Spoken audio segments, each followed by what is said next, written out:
ሰላም ሰላም ውድ አድማጮቻችን የስፖርት ነው። ውድ አድማጮቻችን ባለፉት 24 ሰዓታት ቸልሲን የሚመለከቱ የተለያዩ መረጃዎችን ይዤ ተመልሼ መጥቻለሁ።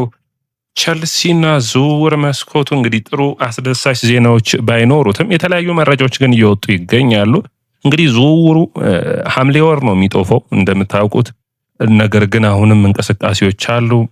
ቸልሲ ኩኩሬላን ለቋል። ከኩኩሬላ በኋላ ግን አዳዲስ እንቅስቃሴዎችን እያሳየ አይደለም። ነገር ግን ጋሪ ኦኔል የብሉኮ አንዱ ቡድን የሆነው የስትራስቡርግ አሰልጣኝ ጋሪ ኦኔል ወደ ኢፕስዊች ታውን ለመዘዋወር ተስማምቷል። እንግዲህ ይህ ትልቅ ዜና ነው የሚሆነው። ወደ አድማጮቻችን እንግዲህ ቸልሲ ስትራስቡርግን እንዴት ነው የሚያየው ብለን ማየት የሚጠበቅብን ይመስለኛል። እንደ ሁለተኛ ቡድኑ ነው እና እዛ ቡድን ውስጥ አሰልጣኙን አዲስ አሰልጣኝ ሊፈልጉ የሚችሉበት እድል ይኖራል።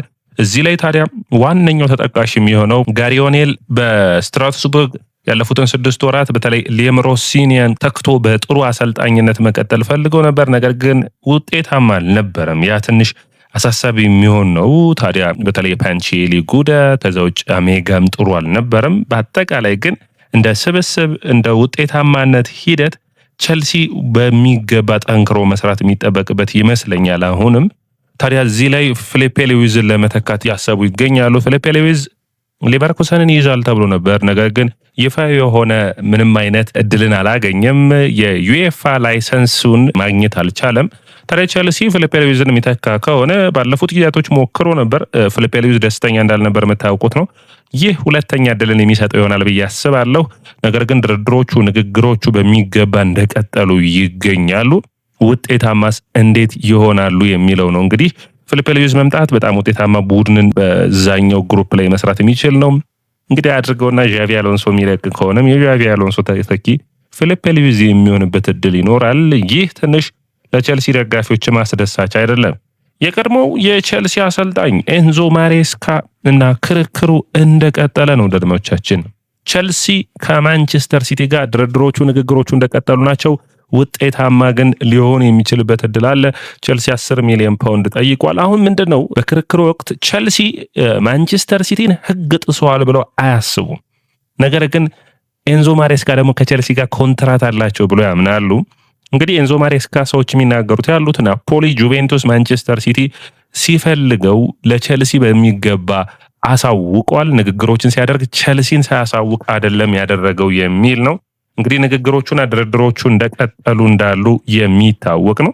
ወደ አድማቻችን ሌላኛው መረጃችን የሚሆነው እንግዲህ ቸልሲ 10 ሚሊዮን ፓውንድ 15 ሚሊዮን ፓውንድ እና ደግሞ ማሬስካ ያደረጉት ድርጊት ልክ ስላልሆነ ቸልሲ በሚገባ እያንዳንዱን ሂደቶች እየተጠቀመ ይገኛል።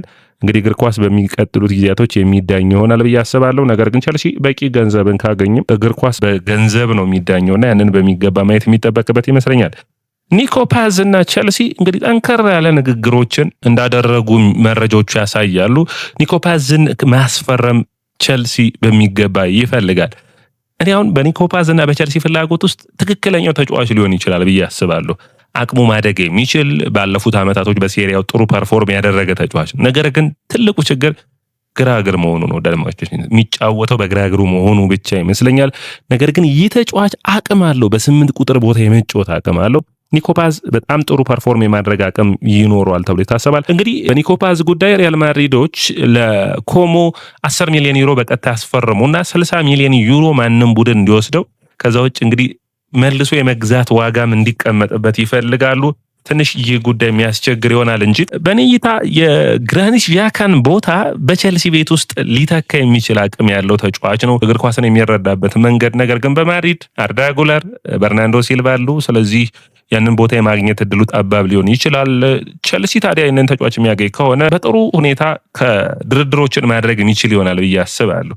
120 ሚሊዮን ዩሮ ቢያገኝ ቸልሲ እንግዲህ አሁን ንግግሮቹ እንደሚያሳዩት 50 ሚሊዮን ዩሮ ለዲኒ ሂውሰን፣ ለኒኮ ፓዝ 70 ሚሊዮን ዩሮ ያለበለዚያ 60 ሚሊዮን ዩሮ አቅርቦ ሁለቱ ተጫዋቾች ኤንዞ ፈርናንዴዝን የሚተካ ከሆነ ውጤታማ ሊሆን የሚችል አቅም ይኖረዋል ብዬ አስባለሁ። ኒኮ ፓዝ በጣም የሚገርም ተጫዋች ነው። ዳርቻችን ፍጥነት ላይ ኖሮ ይችላል። እግር ኳስን የሚረዳበት አቅም ግን በጣም አስገራሚ ነው። ሌላኛው ሞድሪች ወይም ደግሞ በርናንዶ ሲልቫ ነው። በታዳጊ እድሜው እያየን ያለ ነው።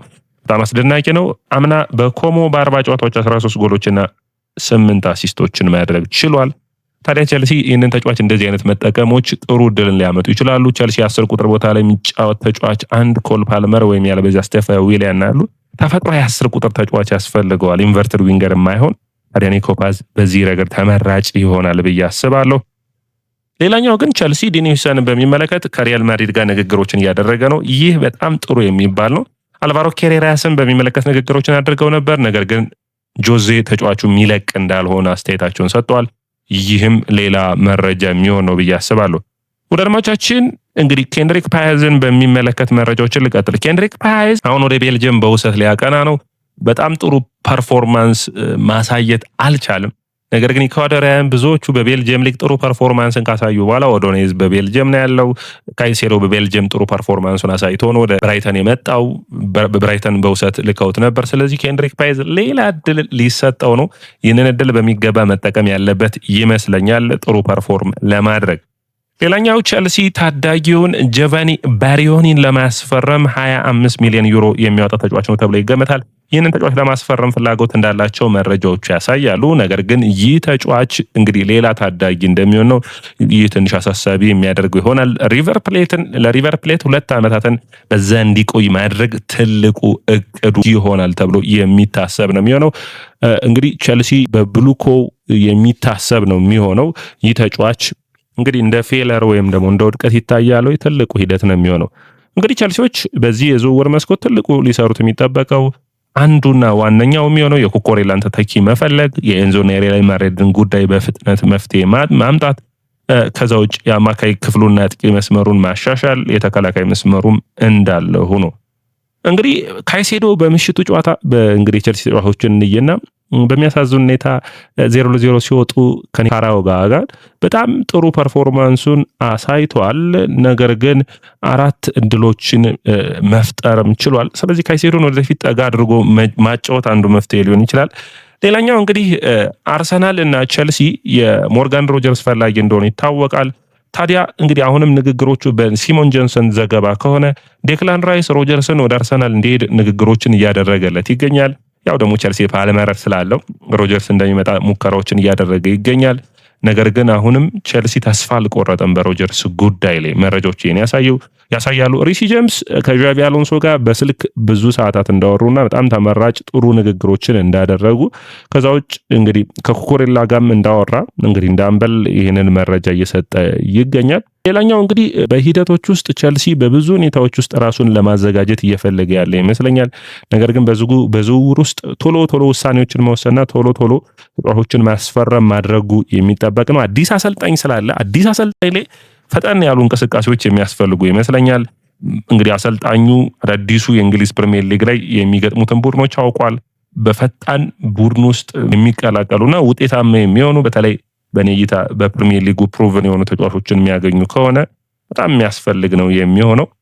ታዲያ እዚህ ላይ መስራት የሚያስፈልግ ነው የሚሆነው። ሌላኛው እንግዲህ ሪሲ ጄምስን በሚመለከት በጣም ብዙዎቹ አድናቆትን ቸልሲ የቡድን አጋሮቹ እየሰጡት ይገኛል። እንግዲህ ምንም ጄምስ ፊት ከሆነ በቡድን ውስጥ ምርጥ ፐርፎርማንስ ካላቸው ተጫዋቾች ውስጥ አንዱ ነው የሚሆነው።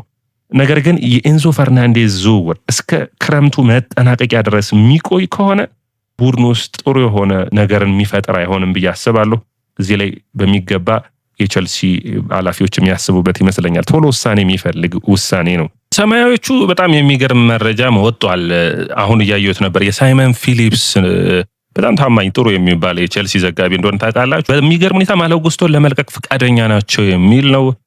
ከኤጀንቱ ጋር ወጥተዋል። ማንቸስተር ሲቲ እና ኢንተር ሚላን የተጫዋቹ ፈላጊ ናቸው የሚል መረጃ ነው አይቻለሁ። ጥሩ ዜና ነው ወይ?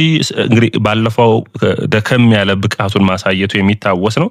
ታዲያ ይህ ተጫዋች ባንዴ በዚህ ፍጥነት ማለው ጉስቶን ለመሸጥ መፈለጋቸው ትንሽ አስቸጋሪ የሚሆን ይመስለኛል። እንዴት ታዩታላችሁ? አድማጮቻችን የእናንተን አስተያየትና ኮሜንት የምጠብቅ ነው የሚሆነው።